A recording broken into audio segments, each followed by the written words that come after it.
morning. Welcome to today's class. My name is Jon Witt, and if you've never taken class with me, thanks for checking my class out. All my classes that are live are on my YouTube channel. It's Jon Witt. So if you like the class, you could become a subscriber and you could share it with your friends, your family. It helps me in my cause. All the classes that I teach are by donation, so if you can make a donation, it really helps me offering yoga to people who cannot afford it, so it really helps. And if you can't afford it, just continue to take the class, no guilt.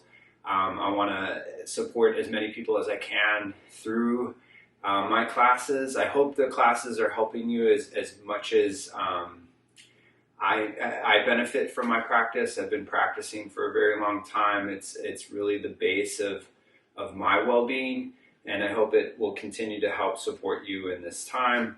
So you don't need a lot of equipment for the class. I'm going to use a chair at some point. I don't have it in my view, but I'll have it to support my feet. So in last week's class, I was teaching how to walk up the wall, and I understand that that's very difficult for some people. So I'm going to show you a different way of doing that so that it's a little bit easier and to help build up, a more conditioning. So it's a combination to learn a handstand. It's skill, right? To line yourself up takes quite a bit of skill, and then it's also too you'll need somewhat of a base in terms of strength and conditioning. So it's getting more time on your hands will help you. And maybe you're only doing this twice a week, something like that is a good place to start. But then eventually you could do it every day, and you could do it multiple times a day, which I think is, a handstand's a very good position.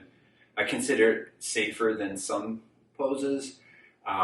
It's a really, really great base position. I consider it a basic position. I know that's more difficult for some people, but I believe anybody could learn a handstand. So how I'm going to start the class is in an all four position. So I'm coming onto my hands and my knees.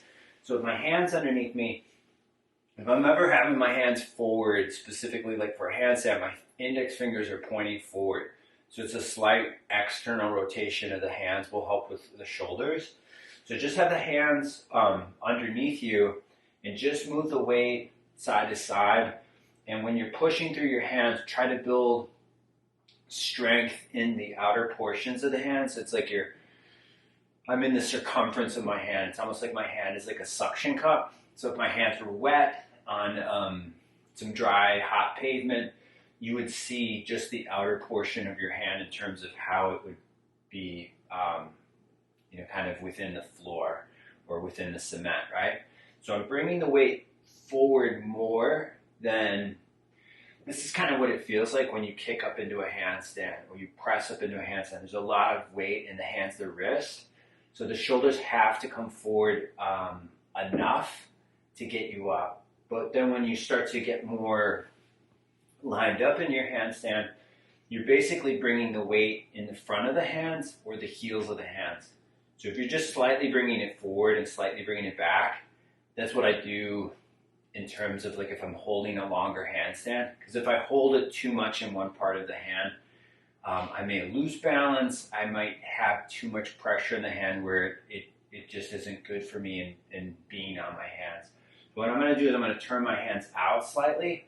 And then as I turn my hands out, then I'm increasing the line of where my shoulders are going over my wrists. And this is all, I think in terms of prepping, for most people, prepping the hands, the wrist, is probably the biggest part of it because it's unlikely that you're going to hurt your shoulder in a handstand, but you may hurt your hand, your wrist in the process of learning it. So you'd want to, this is why I'm doing these things, is so that it helps support good practice and that you don't hurt yourself. So take the hands where they're turned back. So my hands are turned back towards my knees. And then the same thing is true as now I'm moving the weight side to side. And if I ever feel like a specific stretch that's more interesting than the other hand, I may hold it more. So for whatever reason today, I feel like more work needs to be done in my right hand.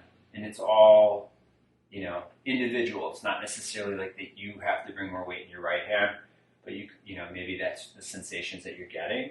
So I'm just going to bring the weight back right? And I'm just going to bend my elbows a little bit. So this adds just more of a stretch throughout the hand, the wrist, and the shoulders. And then come back to center, and then turn the backs of your hands to the floor. So I'm bringing a little bit of tension in my hands here so that it's protecting the wrist. It's probably the most difficult way of doing this. So you could flip up the top of your mat if if it was just too much pressure. I mean, if you have a thinner yoga mat, you may want to actually have some more padding so that it doesn't hurt the hands, the wrist. So have the hands forward, and with the hands forward, I'm just going to be letting my chest depress down into my hands, into my arms, and then I'm going to press the hands so that I'm rounding through my back a little bit. So these are scapular push-ups. So I'm going to let the chest go, and then I'm going to push, and then I'm going to let it go again, and then I'm going to push. So initially, I think, and I say this in any class that I teach, at first you're probably going to need more strength than you actually need, but I think it's better that way. So if I'm really pushing through the hands, you won't feel so much in the wrist, and you'll tire out faster. It's not as efficient, but it'll help support you in being like in a good, strong, straight arm position, which is a handstand. So have the index fingers forward, come up onto the toes, let the heels off the floor, and when you're lifting up into this position, try to get more hollow through the front of your body, right? Just get really, really hollow, which is the handstand, right? So I'm trying to connect more to my shoulders, my wrists, and then I'm going to take it up into a down dog. And then as you go up into a down dog, you could, pull the hips back in space. You could pedal the legs out. I'm going to come forward and through into an up dog just to warm up a bit. So I'm lifting up into a back bend. I'm pulling back up into a down dog. I'm going to do that one more time. I'm going to come forward and through. So use your fingertips, use your glutes, and that's a big part of the handstand is using your posterior so that you're getting good stability for keeping the line of the handstand. But for back bending, if I'm using my glutes, then my back isn't getting so much pressure in the back bend. So you can go back up into a down dog.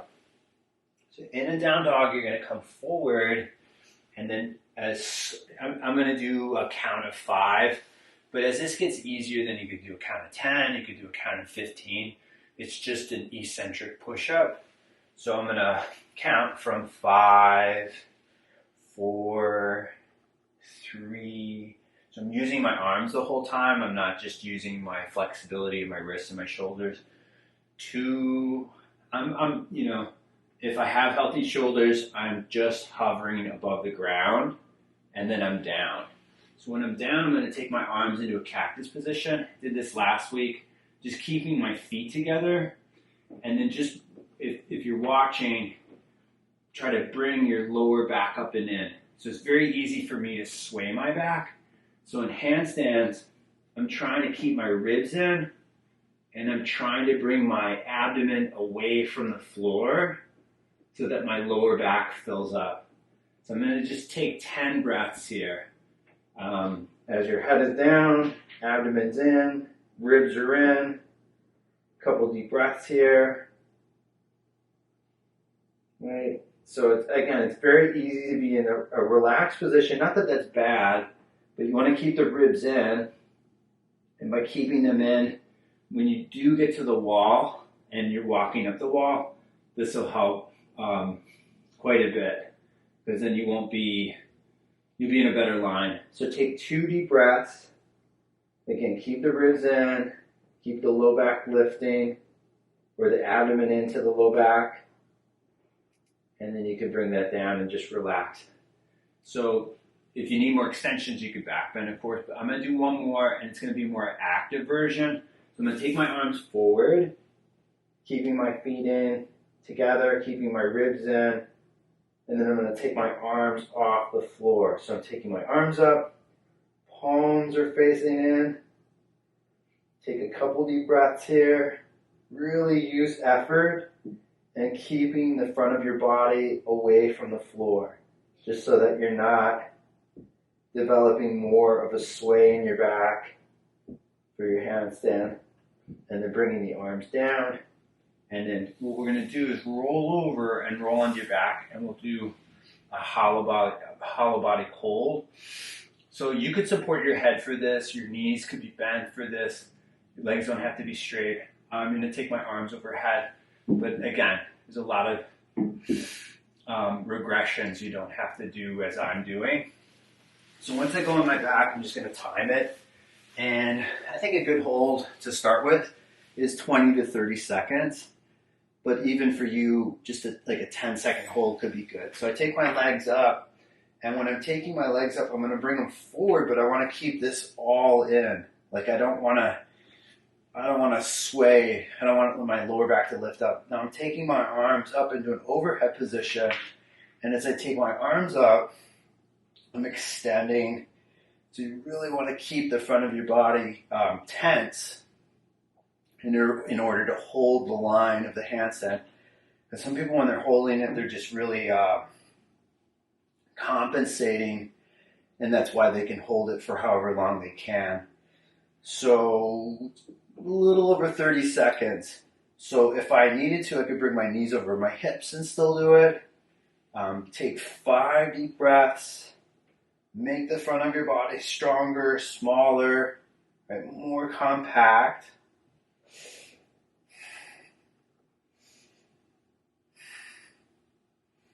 And then bringing the knees back over the hips, bringing the feet down. Just relax for a couple breaths.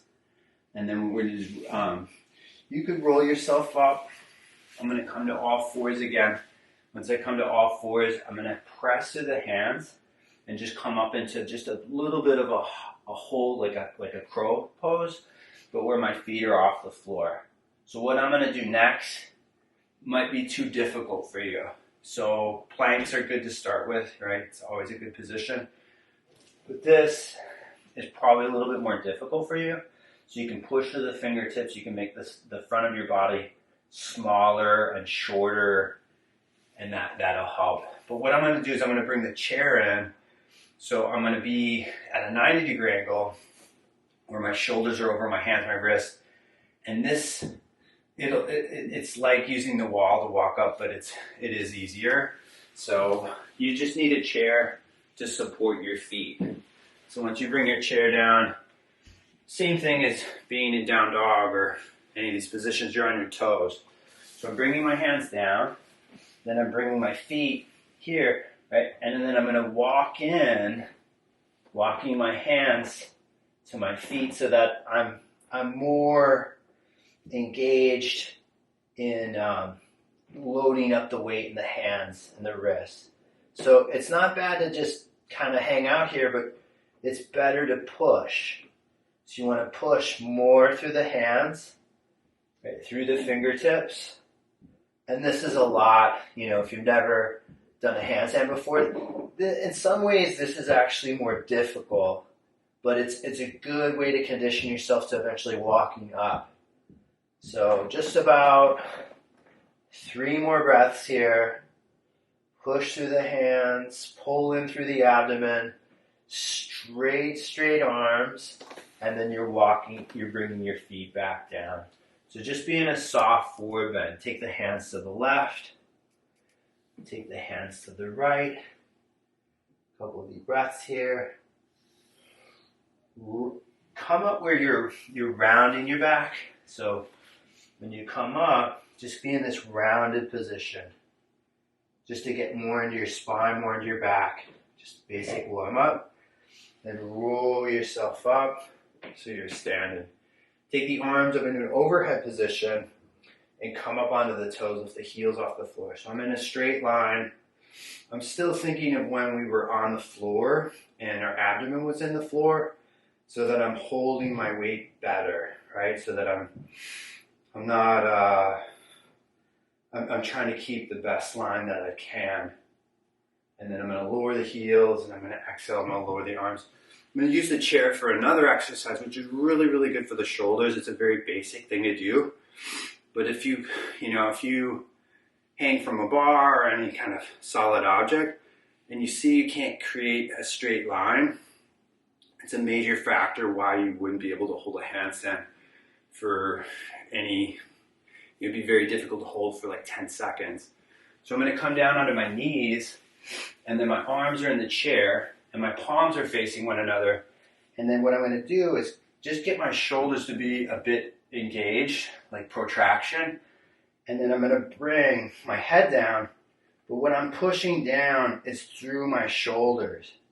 So getting into my arms, getting into my lats, getting into my triceps. And not that you have to round your back, but it may help you in understanding what you're actually stretching out. So, if I was collapsing, not that that's bad, right? But when I'm engaged, it's what you're doing in handstands. So that's why I like it like that. Take 3 deep breaths. Breathe in, breathe out, round through the shoulders, a bit, so that you're getting more into the shoulders, more into the upper back. And again, that'll help with your handstands. So just walk it in, walk the knees in, keep the toes tucked, and sit back towards the feet. So you're just in an upright position. So I'll mix in some things. So like I've said in previous classes, is that if you don't have a lot of strength or conditioning, you could space the time out between your handstands. Like I'm doing it about 5 minutes between any kind of handstand work for you. But then as it gets easier, it could be 3 minutes, and then 2 minutes, and then 1 minute, something like that, right? Where you're getting more time in the position, which ultimately is really what's going to help you. It's not easy. A handstand is not easy, but let's say you get easily frustrated, things, life is difficult. This is a good reason to do it. It's just going to make you a little bit stronger mentally, physically, and emotionally. So it's handstand, in my opinion, is a very, very good position for anyone. That's why I teach it as much as I do, right? So I'm going to come down onto I'm just going to change the position where I'm sitting on my feet. So I'm here, just a few breaths. I think lower body mobility is really, really important for longevity. So handstand's good, but you also want to have good mobile joints of the lower body. Very important for, long-term health. So I'm going to do that handstand again with the chair. And if you can't, you just move it out and you hold a plank. So you can think of it as stages. Plank is good. Plank on the tops of the feet is a little bit more strenuous, a little bit more physical. That's a good option. And then here. Just to give you a little bit of variety, I'm going to walk my hands to my feet as my feet are up on the chair. You don't have to do this, especially if you don't have a really deep forward bend. Don't do that, right? Just do a standing forward bend if you want to work on forward bend. But the walking in is really, again, to get you the sense of how it is to walk up, because there's huge gaps between those types of exercises. So come down on your hands, have your index fingers forward, protract through the shoulders, in just a bit, right? Grip through the fingertips, take the feet up onto the chair, and then walk in. And when you're walking in where it's like, whoa, this is kind of difficult, don't walk in anymore. But I'm going to walk my hands a little bit further back towards my hands, but I'm going to keep my knees bent so that I'm in more of a tuck position. And a tuck is a lot like the handstand tuck, right? So take 3 deep breaths. Again, if you need to be further out here, that's good, right? This is still a very good position. Abdomen's in, hands are supporting you. Push through the hands, push through the wrist. Walk forward, right, to come out, and then bring your feet down and be in a standing forward bend. So just be forward over your legs. Take your hands to the left side. Take your hands to the right. Bring your hands back into the middle. Right? Come back down on the hands and knees. And we're going to stretch out the shoulders one more time with the chair. So what you're doing is you're basically moving the arm further back in space. And you want to be pushing through this area of your chest and your shoulder. So if you're really tight and you take a photo of yourself or a video of yourself, it will look like nothing is moving.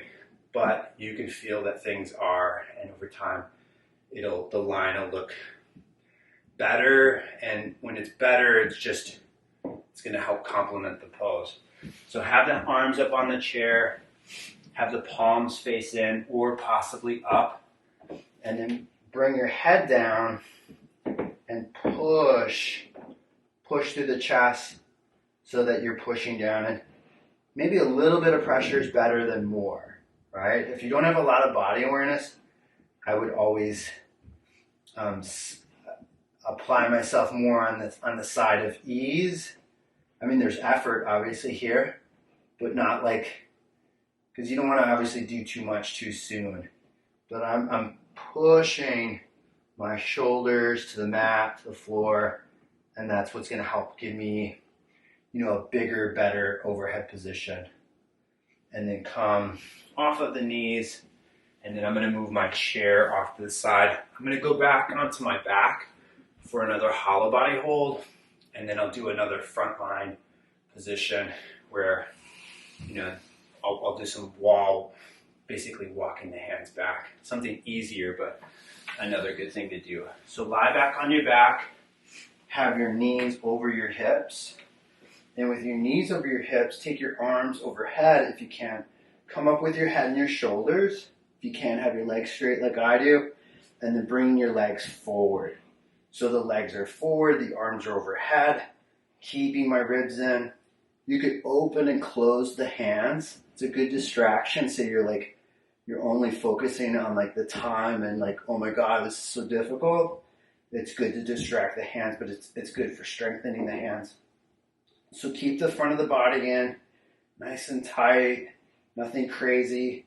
Another good thing you could do is you could put something on the rib cage, something with a little bit of weight, and then that would keep the ribs in. I'm not doing that, but something that I use from time to time. So take 3 deep breaths, really pull in, make yourself strong, make the front of your body hollow, and then bringing your knees back over your hips and bringing your feet down. So I'm going to roll over, lie on my belly. And as I lie on my abdomen, I'm going to take my arms either into a cactus position. So just starting cactus and focus on getting your feet together and bringing your abdomen up and in. So this is extension, this is not, right?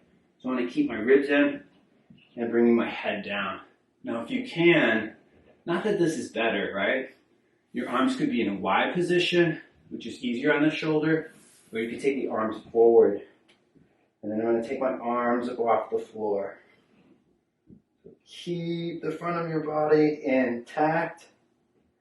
Take 5 deep breaths. Extend through the arms. Keep the ribs in. Keep the abdomen away from the floor. Take a couple deep breaths here. And then bringing your arms down. Taking your hands underneath your shoulders. Come up into a low cobra. Come down. Come up into something higher if you can. Right? Come down. One more time, come up. Just to mix in some, flexibility of the upper body. You can get the heels together if you want.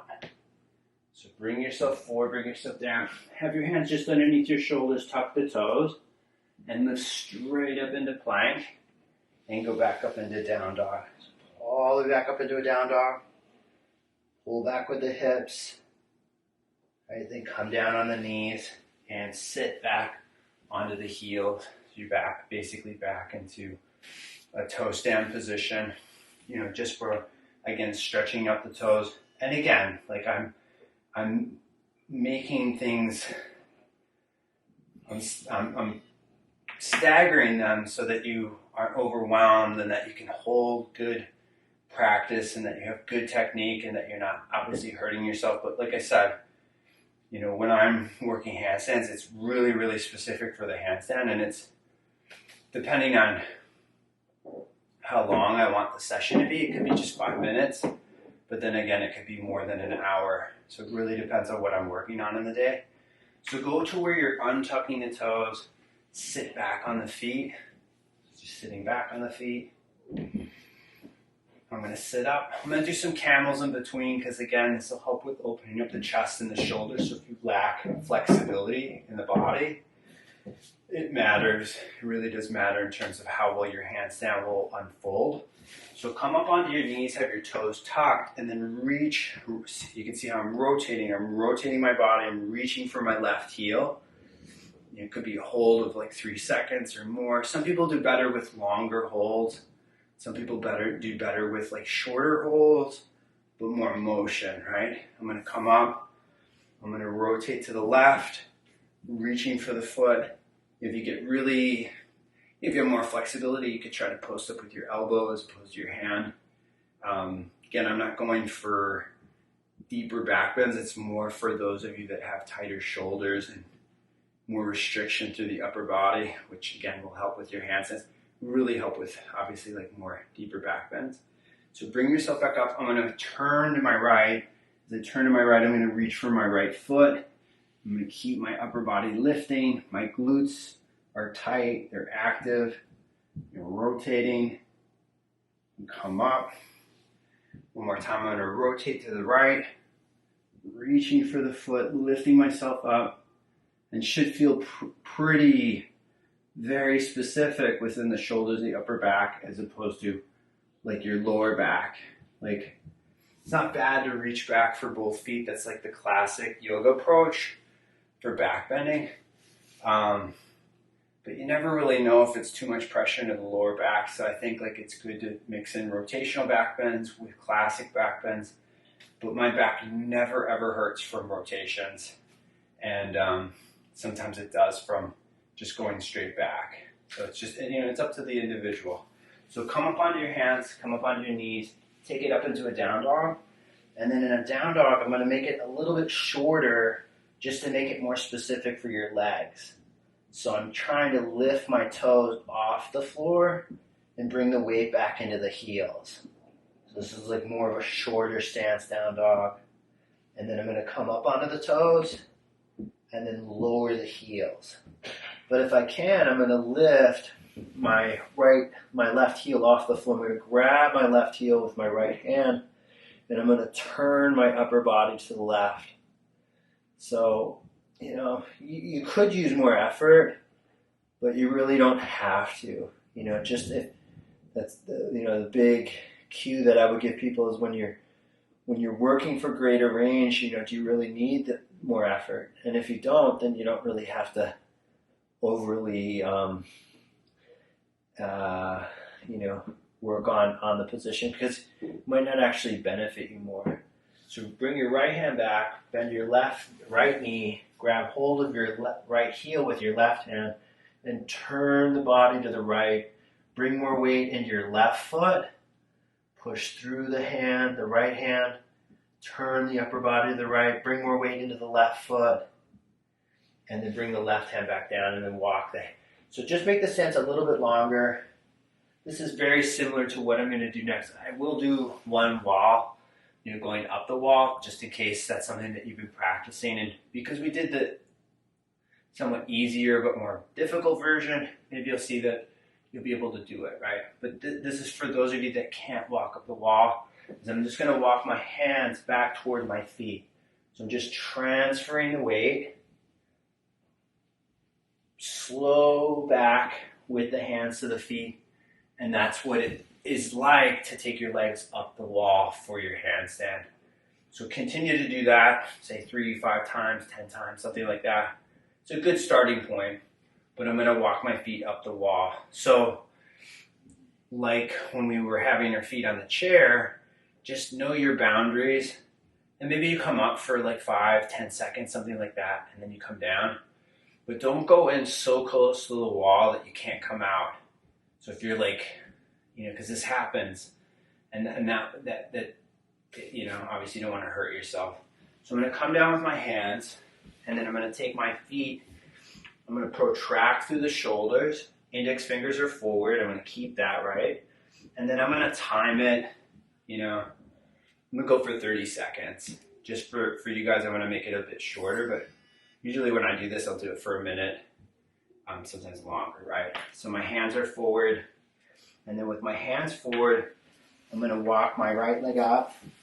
I'm going to walk my hands back towards the wall. So about 2 feet is a good point to start with. That's a really good line, right? But then maybe I can walk my hands back a little bit further where my hands are probably about a little less than a hand distance away. And then my ribs are in. I'm pressing through my fingertips. I'm just going to play around with the weight in the hands just to kind of see if I'm favoring one side. Not that you have to do that. So just the toes are touching the wall, nothing else. Right? I'm bringing my head in to expose more of my neck. So take a couple deep breaths, and then you can move the weight into the left hand or the right, bringing yourself down and forward, right? And then bringing the feet down. And I'm going to come down into a squat. So open and close the hands. Elevate your heels if you can't squat, right? Nothing to worry about if you can't squat. So take a couple deep breaths. Some people need to extend when they squat. Some people are better off in rounding the back. Really depends on what type of history you have in your spine.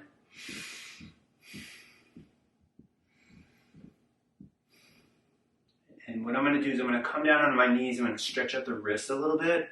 I'm going to strengthen the hands, the wrists, just to give you an idea of what you could do to complement getting stronger in the hands. If you're doing a lot of handstands, you may not necessarily need this. But for those of you that still you're kind of struggling with it, supplemental stuff like this can be really helpful.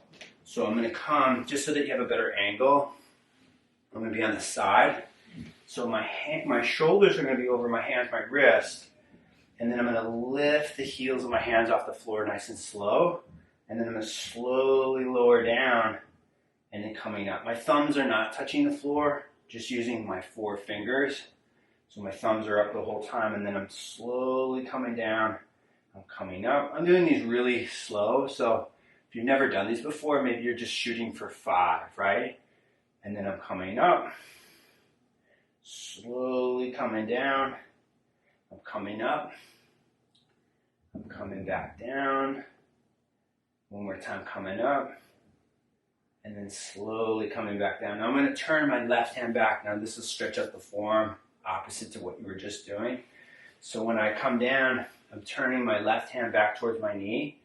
And then what I'm doing is I'm bending my elbow.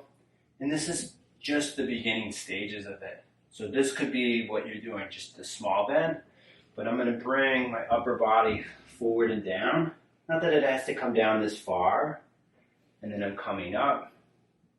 I'm coming down. And then up. I'm bending the elbow.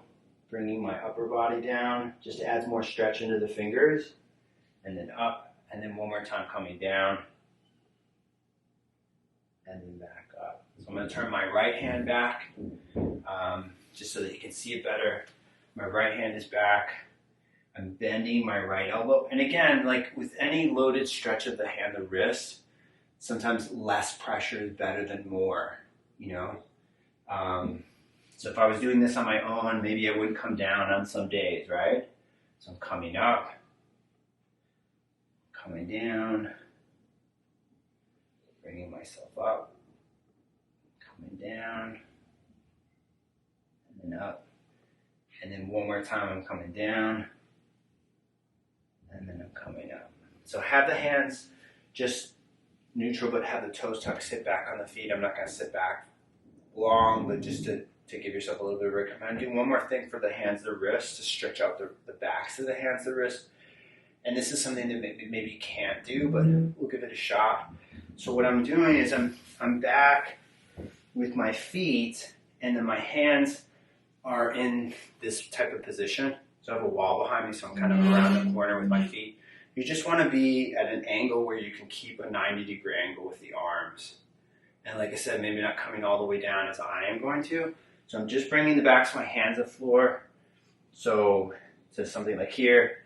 I'm going to be off my mat just because I'll come forward just so that you can see this. I'm not on the yoga mat, but you should be on the yoga mat. You should double up the mat, make it really kind of soft so it's easier for you. And then I'm going to come forward, and then I'm coming up. So my arms are straight. These are really hard, but again, it'll help with your handstand. So bringing yourself down, coming up, coming down, bringing yourself up. The closer my knees are to my hands, the easier it is. The further my knees are away from my hands, the more difficult it is. So coming down and up. One more time, down. So even when I'm coming down, I'm pushing my hands to the floor. Like I want to resist the floor, and then coming up, and then come up and hold, and then coming off the hands. So just take the legs into a wide position. So with your legs out wide, you're just kind of feeling the effects of having your legs straight. So just have the thighs push out, and as they push out, you can kind of like lift up and out with the legs. So the legs are lifting up and out. And then as they lift out and up, you're generating more strength into the inner thighs, just to give you some stretching at the end, which I think is always good, especially if you're lacking in it, right?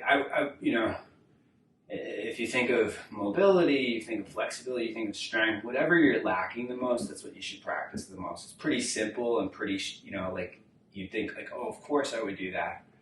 But often people are practicing what they like more. And that's why, big reason why you're not progressing.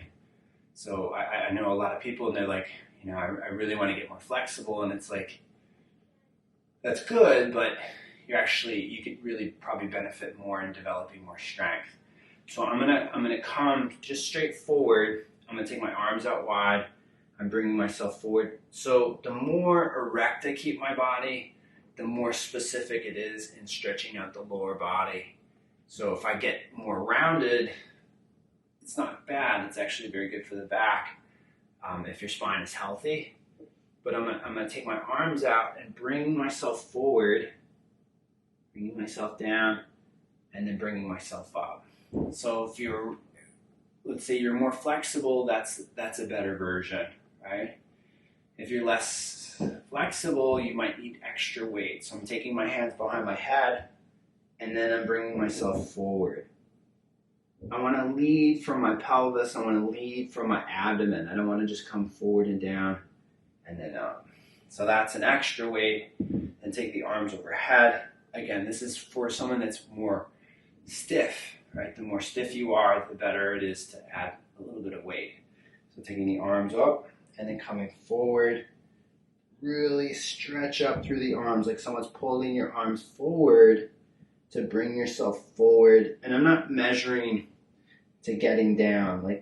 Like if I got down, it's actually less of a stretch in some ways. So staying up is actually more progression. It's more work. Take the arms wide to bring yourself up and bring the soles of your feet together. So with the feet together, have the knees wide.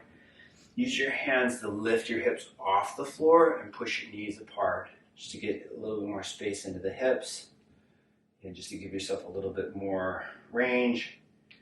And then what I'm going to do is I'm just going to come back down with my hips, and I'm going to go back to sitting on my knees.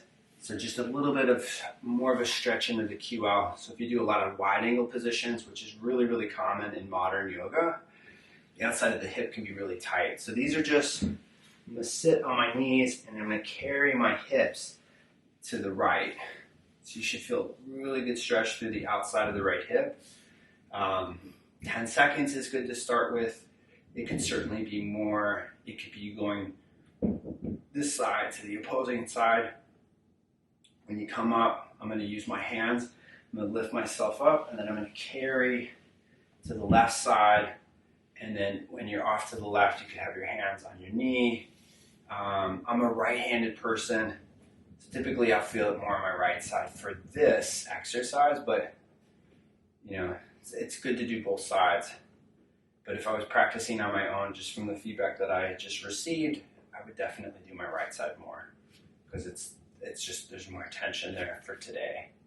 All right, so come back up where you're sitting on the feet and sitting, just a basic, and if you can't sit like these positions, sit on blocks. As your body gets healthier, sit lower. It's really good to do on, like when you do like classic positions like this, it's so good to do on a soft surface. So like get some extra mats, do it on a nice carpet. If you're in warmer climate, do it on grass.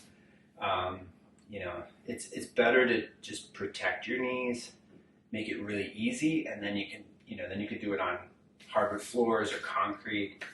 My mat's really thin, but I know if I was struggling in my lower body, I would definitely be on a softer surface. So I hope this class helped you. I enjoy teaching it. I am always kind of wondering who's taking it, so you could always send me a message and let me know how it's going. You could send me a video, and that's the easiest way how I could help you.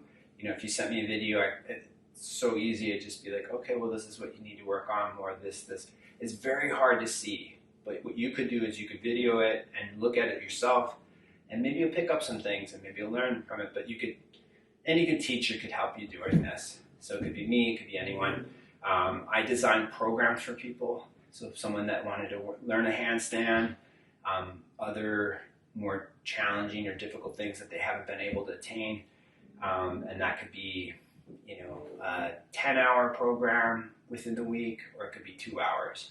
But I would make it more goal specific initially, especially if you want to do like 5-6 different things. I'd pick like 2 and then knock them off the list, and then just keep knocking them off, and then you'd have more. But people usually try to do it all, and that's partially why they don't get the goals that they're actually looking for. Again, all my information is on my website, so if you'd like to make a donation, it's at jonwittyoga.com. And maybe I'll see you tomorrow in class. I have class tomorrow live as well. It's a Hatha class, a base level class. That's from 9 to 10, and then a Zoom class, and that's from 10 to 11. You'd have to register for all my Zoom classes. I have another Zoom class Tuesday mornings, all Eastern time. That class is from 7 to 7:45, and then my Wednesday class is from 5 to 6 in the evening p.m. All right, stay well, stay safe, stay warm if you're in a cold climate, and hopefully I'll see you soon in class. Namaste.